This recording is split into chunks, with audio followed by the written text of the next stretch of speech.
The pastry was still warm when Officer Miller slid the whole tray off the folding table and into the trash bag. Shirley's hands tightened around the foil-covered pan she held to her chest, her knuckles white against her dark skin. "This is a permit violation, ma'am. You need to shut it down." He had no idea the woman whose church bake sale he was dismantling had raised the boy who would become the state attorney general. And in 48 hours, that officer would be under criminal investigation, his chief would resign, and their entire department would face a federal consent decree. Shirley Jenkins was 74 years old, a pillar of her church, and had never received so much as a parking ticket. But on that sunny Saturday, she became the latest victim in a silent, widespread pattern, the aggressive policing of community fundraising in minority neighborhoods. This is the story of what happens when the system targets the most vulnerable, unaware that this time, the victim is connected to the very top. It raises a terrifying question. If they'll do this to a grandmother at a bake sale, what else are they getting away with? And what happens when someone finally has the power to make them answer for it?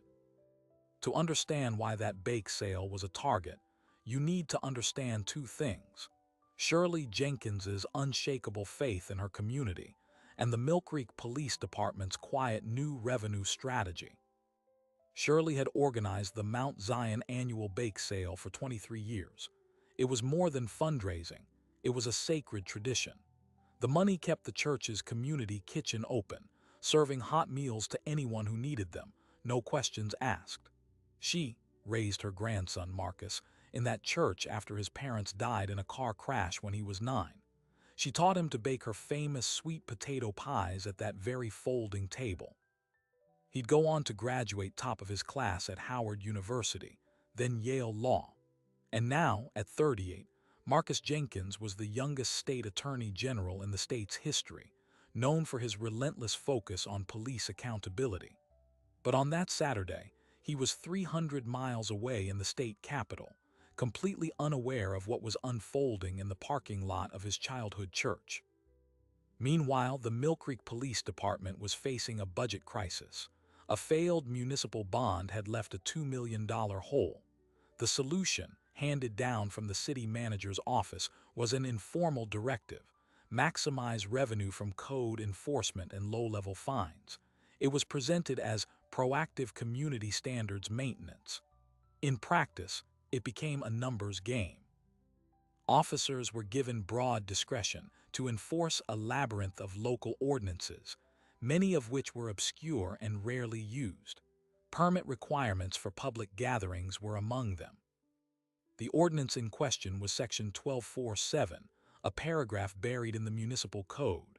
It stated that any public vending event on private property required a temporary merchant permit, costing $85, filed at least 14 business days in advance.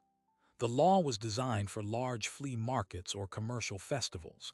It had never been applied to a church bake sale, until now. Officers Miller and Dunlap were not rogue bad apples. They were following a new departmental playbook. Their body camera footage, later entered into evidence, shows them discussing their quota for the month just minutes before pulling into the church lot. "One more compliance action and we're good," Dunlap says.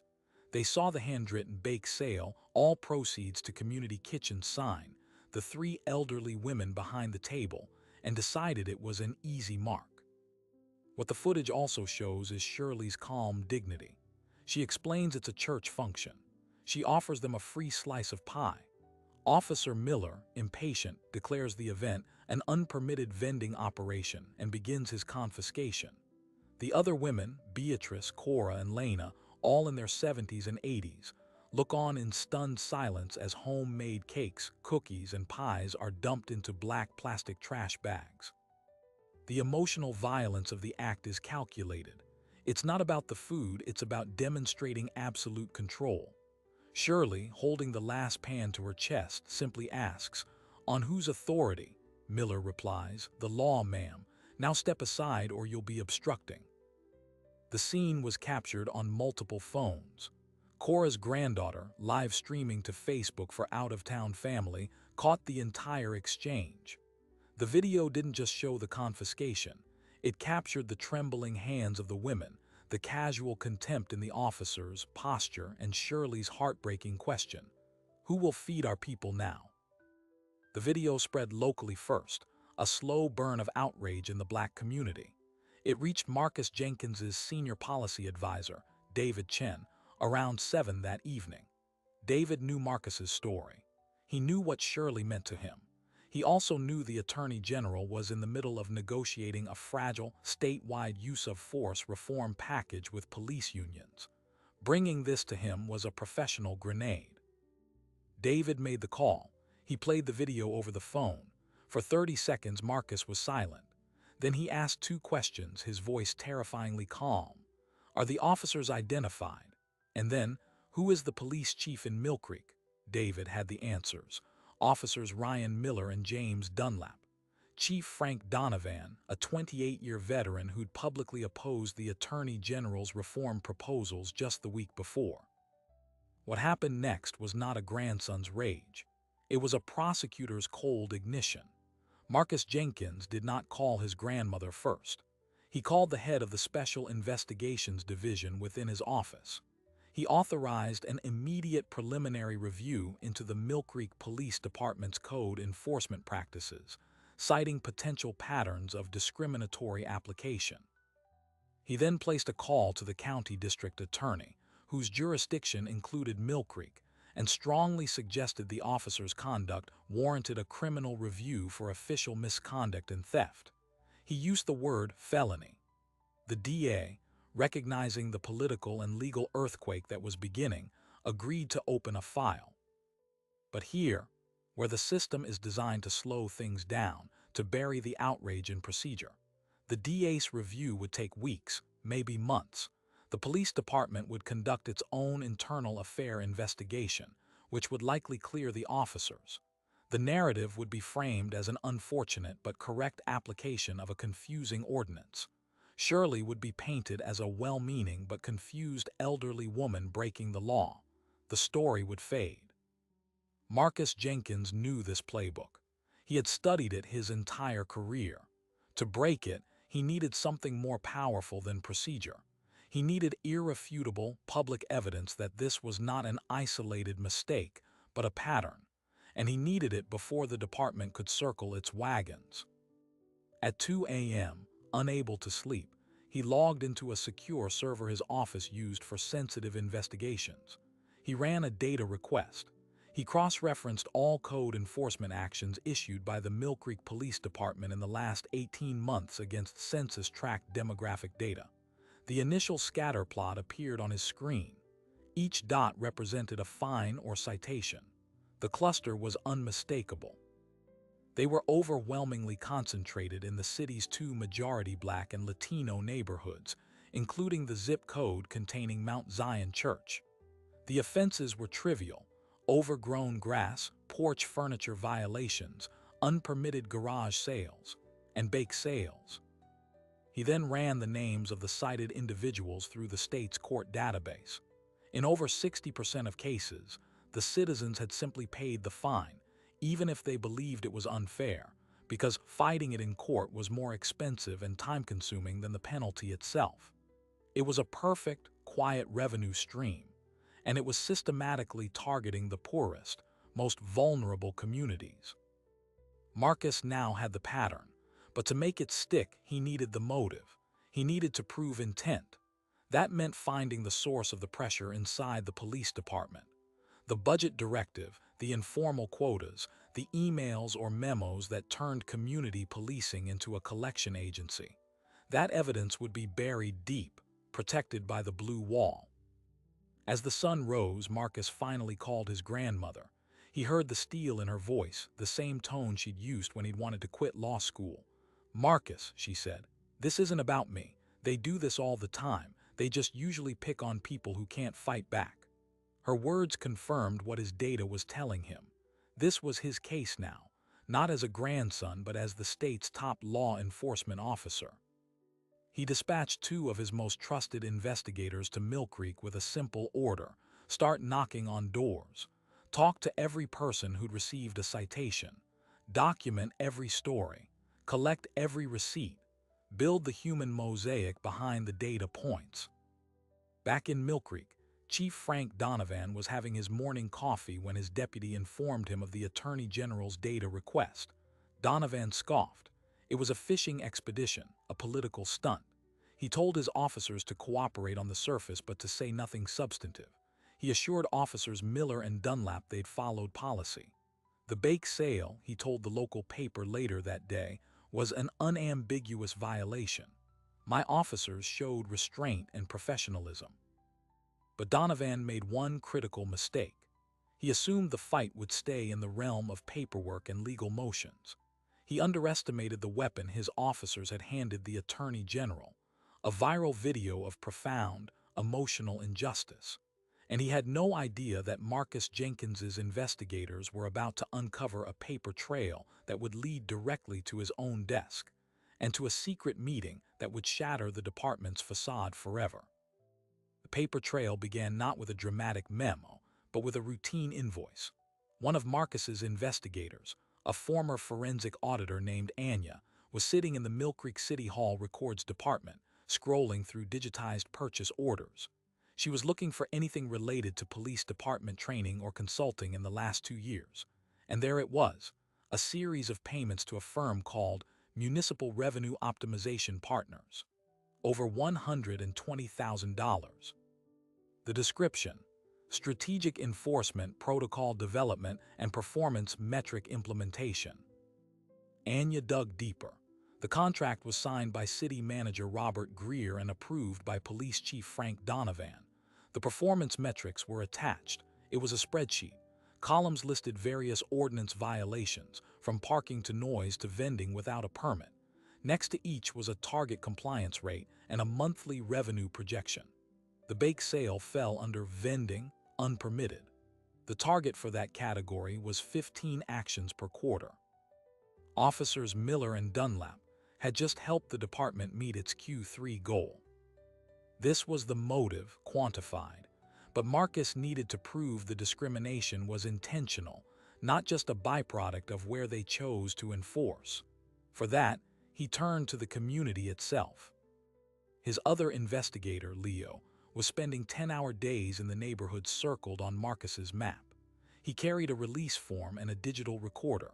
He started with Beatrice, Cora, and Lena, the women who'd stood with Shirley. Their stories were similar: a sudden, aggressive focus on minor infractions over the past 18 months. Cora had been fined $200 for having a non-compliant backyard compost bin. Lena was cited for having a small, hand-painted, "Bless This Home" sign in her front yard, deemed an unpermitted temporary sign. Then Leo met Mr. Henry Watkins, 89 years old, a Korean War veteran. For 40 years, he'd run a tiny, free library from a little wooden box on his front lawn. Kids took books, left books. Last spring, an officer told him it was an unpermitted structure on the public right-of-way and ordered him to remove it or face a $50 daily fine. Henry, living on a fixed income, took it down. He cried when he told Leo about it. "Those books were everything to the kids on this block," he said. Leo collected 73 sworn affidavits like this. Each was a story of small, crushing humiliations. A single mother fined for an overgrown lawn while she was working 2 jobs. A disabled man cited because his wheelchair ramp was 2 inches wider than code. The fines were never exorbitant, always just enough to be painful but not worth a lawyer. They were designed to be paid. Back in the Capitol, Marcus was building the legal architecture. He wasn't just preparing a case against 2 officers. He was preparing for war with the entire municipal power structure. He convened a meeting with his senior staff and a constitutional law professor from the state university. The question on the table: what was the fastest, most powerful legal tool at their disposal? The professor pointed to a rarely used statute, the State Law Enforcement Integrity Act. It gave the Attorney General the authority to file a civil suit against any law enforcement agency in the state for engaging in a pattern or practice of conduct that deprives persons of rights protected by the Constitution. If successful, the court could appoint a monitor, force policy changes, and even dismantle units. It was the nuclear option, designed for the most entrenched corruption. No attorney general had ever used it. The political fallout would be catastrophic. Marcus looked at the spreadsheet from Municipal Revenue Optimization Partners. He looked at the file of affidavits, at the photo of Mr. Watkins's empty lawn. He looked at a still frame from the video, his grandmother's face. "Draft the complaint," he said. "We're using it." But as his legal team worked through the night, the opposition was mobilizing. Chief Donovan wasn't idle. He'd gotten word of the affidavits. He knew the narrative was shifting from a permit misunderstanding to systemic abuse. He needed to discredit the source. He called a contact at the local Fraternal Order of Police. Within hours, a whisper campaign began. The Attorney General was exploiting his grandmother for political gain. He was soft on crime and was trying to defund the police by attacking a small, struggling department. The real story, the whispers said, was about a powerful man abusing his office to settle a personal family grievance. The local talk radio host, a frequent critic of Marcus, amplified the theory. "Since when does a bake sale violation warrant the full wrath of the state?" he bellowed. "This is vendetta, not justice." The pressure found a crack.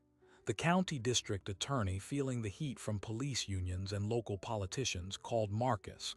"Marcus, you're my friend," he said, "but this is getting messy.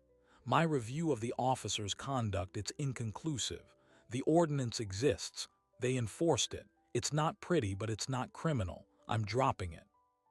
It was the first major setback. Without criminal charges, the officers would face no immediate consequences. The department's internal investigation would surely clear them. The media narrative would solidify a bureaucratic overreach, not a civil rights violation. Marcus's entire case now rested on the unprecedented civil pattern or practice suit, a slow-moving legal battle that could take years. Then, at 4:17 in the afternoon, Anya the auditor called, her voice tight with excitement. "I found the meeting minutes." While reviewing the city's electronic calendar server, she discovered a series of password-protected entries labeled MROT, Quarterly Review. MROT was the acronym for the Revenue Optimization Team. She managed to bypass the password using an old administrative key she found in a deprecated IT manual. The minutes were from a meeting 6 months prior.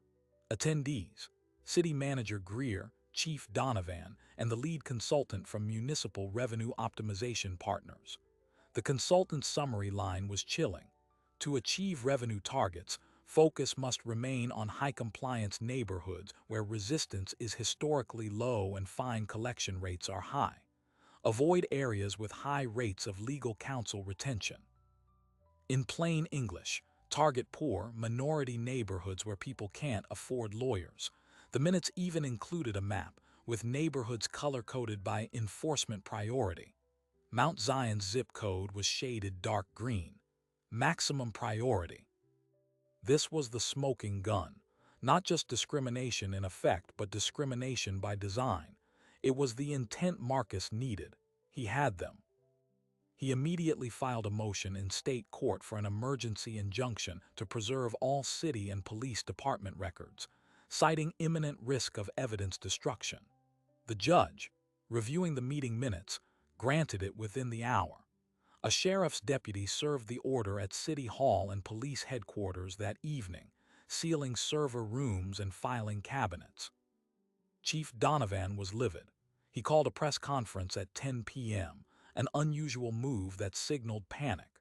Flanked by the city manager and the FOP president, he denounced the Attorney General's reckless overreach and illegal seizure of city property. He claimed the meeting minutes were mischaracterized, and that enforcement priority simply meant focusing on areas with the most citizen complaints. He then made a fatal strategic error. He announced that, in the interest of transparency, the body camera footage from the bake sale incident would be released in full the next day. He was confident it showed professional officers doing an unpleasant job. He had not watched the full, unedited footage. Marcus's team had already subpoenaed it. An intern, reviewing the footage from Officer Dunlap's camera, found what everyone else had missed. After the confiscation, as they drove away, the officers' microphones were still on. For 3 minutes they talked, thinking they were off the record. Officer Miller's voice: "That should cover the quota, old biddies and their cupcakes." Officer Dunlap laughed. "Yeah, easy money. You think any of them will actually try to fight it?" Miller: "And pay a lawyer for an $85 permit. They're just gonna pass the collection plate again next Sunday and call it a day." Dunlap still felt kinda shitty though, taking all that food. There was a pause, then Miller said the words that would end his career. "Don't get soft. They're just tax receipts with a pulse. The chief wants numbers, we give him numbers." Tax receipts with a pulse. Marcus played the audio clip for his communications director. "We release this," he said, "with the meeting minutes the next morning, right after the chief holds his press conference." The stage was set for a single, devastating 24-hour period. The chief would stand before the cameras and portray his department as misunderstood civil servants. And then, Marcus would unleash the recorded contempt of his officers and the cold, calculated discrimination of their commanders. The public would hear the truth in their own words. But just as Marcus finalized the plan, his personal cell phone rang. It was his grandmother. Her voice was steady, but he could hear the strain. "Marcus," she said, "a detective was just here, at my house, asking questions about you." The detective at Shirley's door wasn't there about the bake sale. He was from the department's Internal Affairs Division, and his questions were about her grandson. Did the Attorney General often involve himself in her personal affairs? Had he ever used his position to help her with any local matters? Was she aware of any inappropriate contacts between his office and city officials? It was a transparent attempt to reframe the narrative. Not police misconduct, but a powerful official abusing his office for familial favoritism. Shirley, with the same quiet steel she'd shown in the parking lot, had told the detective to leave her property and to speak to her lawyer. Then she called Marcus. This changed everything. The battle was no longer just about a pattern of fines. It was now a direct, personal counterattack aimed at the Attorney General's credibility. Marcus knew this playbook too. When you can't defend the facts, attack the investigator. He immediately placed his communications director, Alina, on speakerphone. "Scrub the plan," he said. "We're not releasing the audio and minutes tomorrow. We hold it." Alina was confused. "Sir, this is our knockout punch. The chief's press conference is the perfect setup. And then they'll say we timed it to distract from their legitimate inquiry into my conduct," Marcus replied. "We need to gut their narrative first. Find out who authorized that IA visit. Get me the chain of command. I want to know if it came from the chief, the city manager, or if they're dumb enough to have it on paper."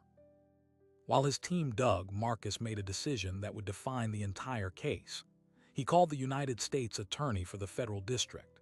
He laid out the evidence: the revenue contract, the discriminatory mapping, the tax receipts with a pulse, audio. He argued this wasn't just a state civil rights violation. It was potential federal program fraud. The city received millions in Department of Justice community policing grants. Using those funds to support a discriminatory revenue scheme could be a felony. The U.S. Attorney, initially cautious, agreed to open a preliminary review. The game had just expanded from a state court to a federal grand jury. Back in Mill Creek, Chief Donovan proceeded with his press conference, oblivious to the federal scrutiny now targeting him. He stood at the podium, the released body camera footage playing on a screen behind him. It showed the officers' polite, if firm, initial interaction. It cut off right as the confiscation began. "As you can see," Donovan said, "my officers acted professionally under difficult circumstances." He took questions, batting away concerns about the Attorney General's investigation as politically motivated. His performance was a masterpiece of misplaced confidence, and it made what came next even more devastating. Marcus didn't release the tax receipts audio that day. Instead, his office issued a terse, two-sentence statement. The Attorney General is aware of an improper internal affairs inquiry targeting a family member in relation to an ongoing investigation. Such retaliatory tactics will be examined as part of the broader pattern or practice complaint. The statement didn't deny the inquiry. It framed it as evidence of the very corruption they were investigating. Media headlines shifted instantly. Police department accused of retaliation against AG's family. The public reaction was a firestorm. The local NAACP chapter, which had been monitoring the case, organized a rally outside City Hall. Religious leaders from across the state, including white evangelical pastors who rarely waded into police issues, condemned the targeting of a church event. The story was no longer a legal dispute, it was a moral one. Inside the besieged police department, cracks began to show. Anya, the forensic auditor, was now working with a federal forensic IT team under the U.S. Attorney's subpoena. They bypassed the city's main servers and went straight to the backup tapes and individual department laptops. On the hard drive of the patrol division captain, they found a treasure trove, a series of deleted but recoverable text messages between the captain and Chief Donovan. The texts sent in the days after the bake sale video went viral were chilling. The captain wrote, "The AG is digging. The revenue reports are going to look bad." Donovan's reply, "Shred the old ones. Generate new spreadsheets for the last 18 months. Distribute the numbers evenly across all zip codes. And tell the consultant to lose the neighborhood map." This was evidence of attempted evidence tampering and conspiracy to obstruct justice. Federal crimes. The U.S. attorney now had what she needed to impanel a grand jury. But the real bombshell came from the consultant himself. Faced with a federal subpoena and the prospect of prison, the lead partner from Municipal Revenue Optimization Partners flipped. He agreed to cooperate. In a sealed proffer session, he revealed that the performance metric system was just the tip of the iceberg. Mill Creek was a pilot program for a package his firm was selling to dozens of small to mid-sized cities across the state. The model was always the same. Identify low-income, minority-majority neighborhoods with low voter turnout and low legal representation, then weaponize code enforcement to balance municipal budgets. He named 5 other cities. He also handed over emails showing City Manager Greer knew the model was likely discriminatory but approved it anyway, writing, "The political risk is low. The revenue upside is essential." It was a statewide scandal. Marcus Jenkins now had a choice: pursue his civil case against Mill Creek alone or go for the jugular and expose the entire corrupt system. He chose the latter. He expanded his pattern or practice lawsuit, adding the 5 other cities and nomming the consulting firm as a co-conspirator. The press conference announcing this was a spectacle. He stood before a map of the state with 6 cities highlighted in red. "This is not about a bake sale," he said, his voice ringing with authority. "This is about a for-profit model of policing that has infected our state. It is a betrayal of the public trust, and it ends today." The political fallout was immediate and brutal. The state Senate launched its own investigation. The governor, who had been silent, finally issued a statement supporting the Attorney General's vigorous pursuit of justice. The police unions, sensing the shifting tide, began to distance themselves from Chief Donovan, claiming they were unaware of the management strategies. Donovan and City Manager Greer were now completely isolated. Facing state civil charges, a federal criminal investigation and universal condemnation, they made a last, desperate move. They called an emergency closed session of the Mill Creek City Council. Their proposal: fire Chief Donovan, settle with Shirley Jenkins and the other affected residents for a significant sum, and publicly apologize.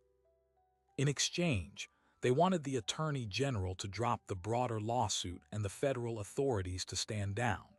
It was a surrender, but one designed to contain the damage to Mill Creek alone and protect the other cities and the consulting firm.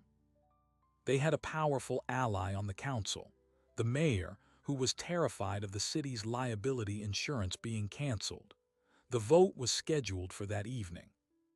Marcus learned of the closed session through a source on the council. He knew what it meant. A quiet settlement would let the systemic rot continue everywhere else.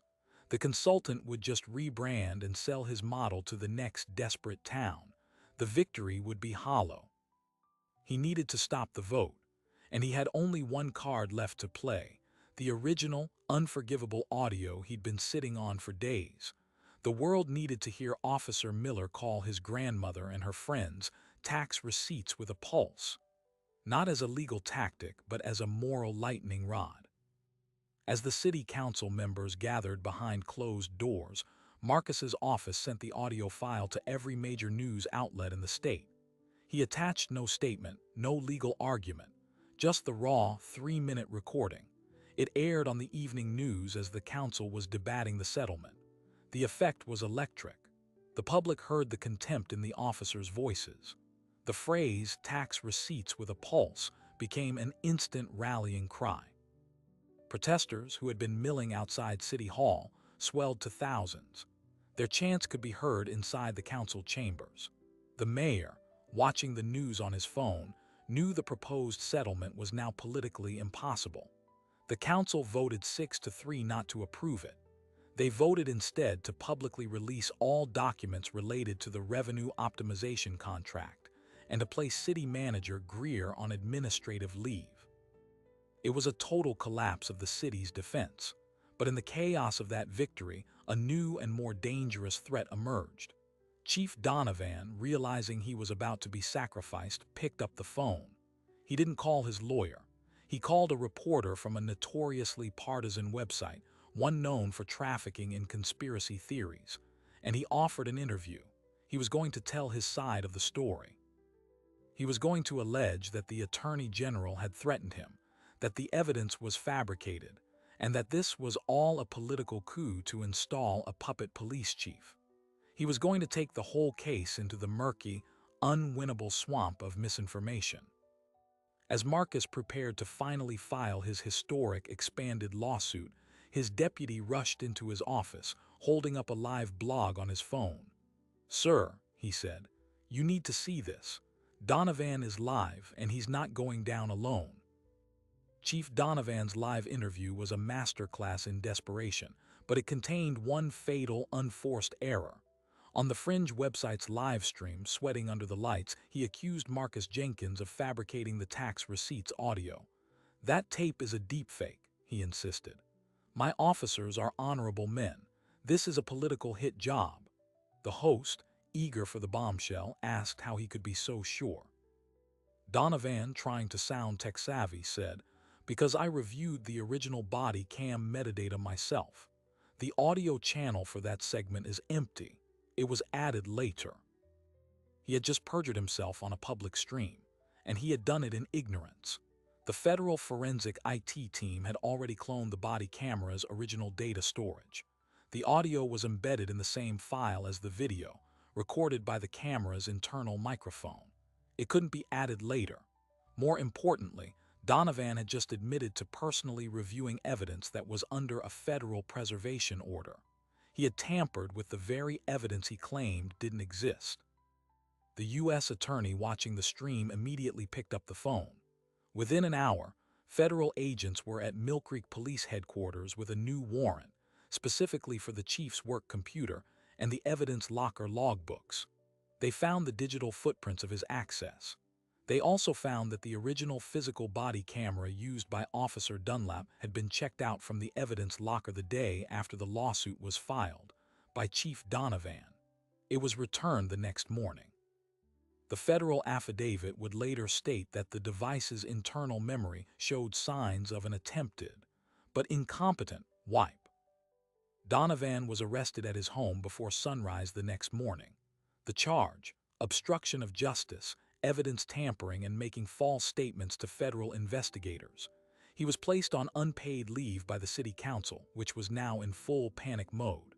The city manager, Robert Greer, resigned by noon, citing health reasons. The dominoes were falling not from one powerful push, but from the accumulated weight of their own lies. With the architect of the resistance in handcuffs, the legal and political dam broke completely. The Mill Creek City Council, now acting under the guidance of an emergency crisis manager, voted unanimously to settle the Attorney General's pattern or practice lawsuit. The terms were historic.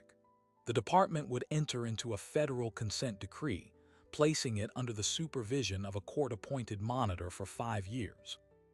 Every single code enforcement fine issued under the Revenue Optimization Program would be reviewed, and 97% of them were ultimately refunded, with interest. The total cost to the city, over $4 million. Officers Miller and Dunlap were fired for conduct unbecoming and dishonesty. The county district attorney, seeing the federal conviction of their chief, reversed course and charged them with misdemeanor theft and official misconduct. They pleaded guilty, received probation, and permanently lost their police certifications. But Marcus Jenkins wasn't finished. His expanded lawsuit against the other 5 cities and the consulting firm moved forward. Faced with the Mill Creek blueprint, the contracts, the maps, the damning testimony, all 5 cities settled within months.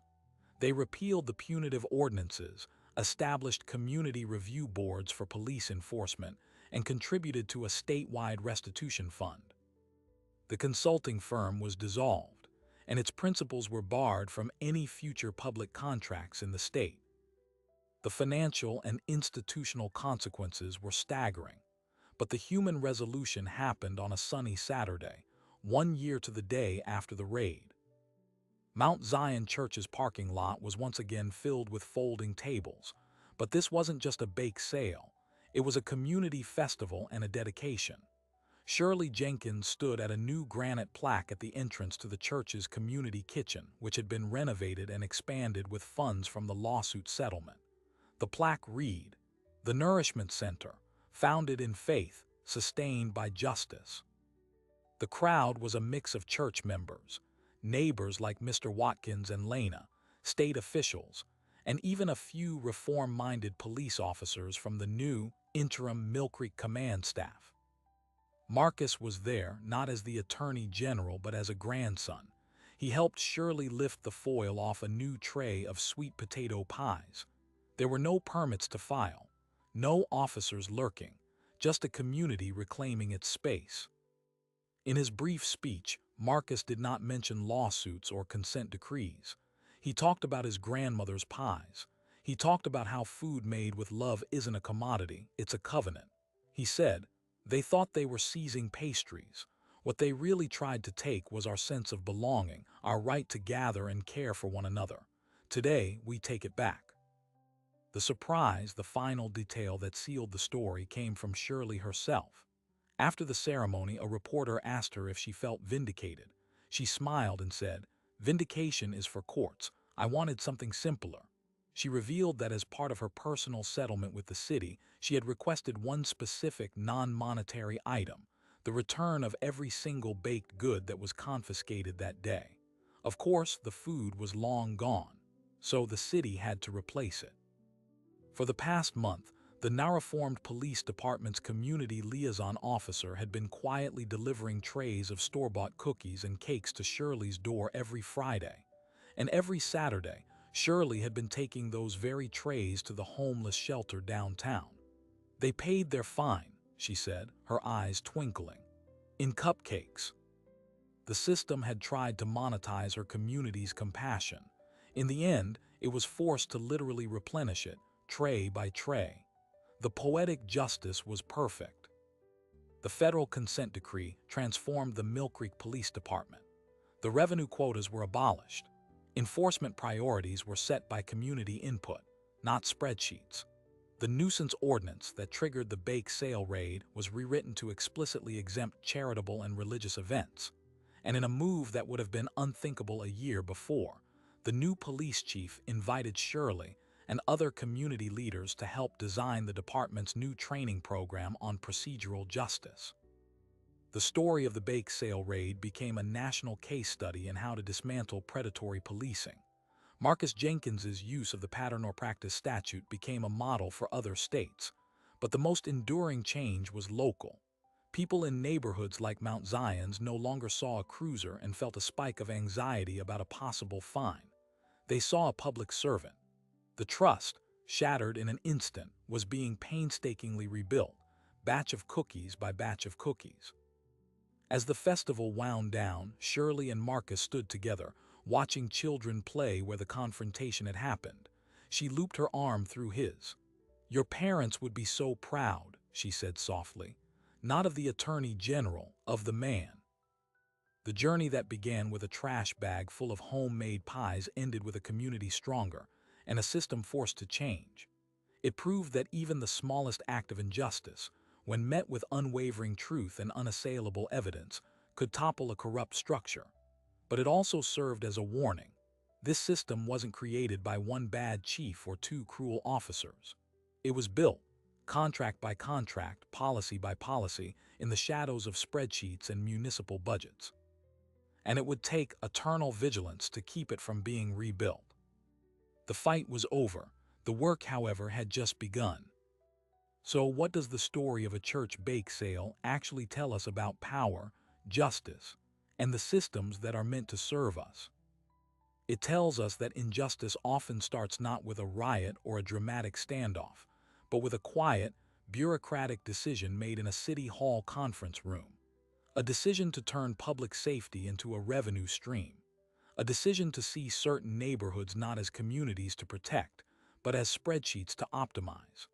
The officers in the parking lot were just the visible tip of a much deeper, more calculated iceberg.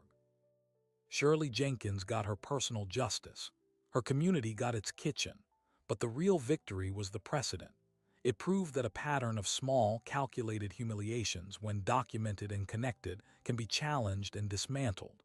It proved that data and stories are the most powerful combination. The spreadsheets showed the how asterisk, but the affidavits from Mr. Watkins, from Lena, from Beatrice, showed the asterisk why. They gave the numbers a human heartbeat. This story also reveals a dangerous vulnerability in our system.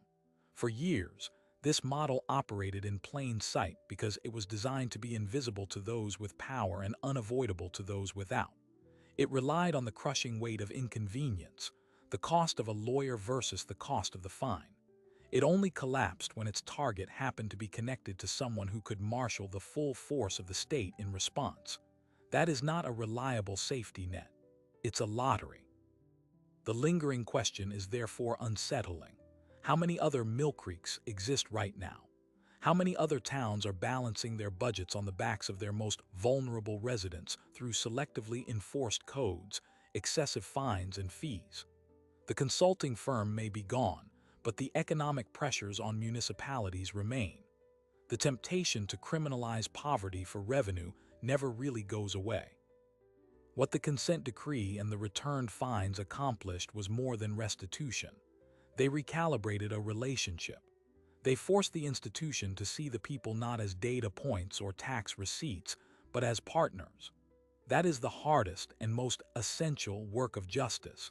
Not just punishing the wrong, but rebuilding the trust that makes the wrong possible in the first place. Shirley's quiet triumph, turning the city's obligatory cupcakes into nourishment for the shelter, is the perfect metaphor. She took the symbol of her oppression and transformed it, through grace, back into an instrument of care. The system intended to extract from her community ended up being forced to replenish it. That is the kind of justice that lasts. These stories matter because they map the hidden architecture of power in our everyday lives. They show us where the levers are, and more importantly, they show us that those levers can be seized. Change didn't come from a single hero, but from a chain. A grandmother's dignity, a grandson's resolve, a whistleblower's courage, an auditor's diligence, and a community's refusal to forget. If you found this dive into the hidden systems around us compelling, make sure to subscribe. We're just getting started. Tomorrow, we pull back the curtain on another seemingly ordinary institution, where the stakes are even higher and the hidden truth will change how you see the world around you. Until then,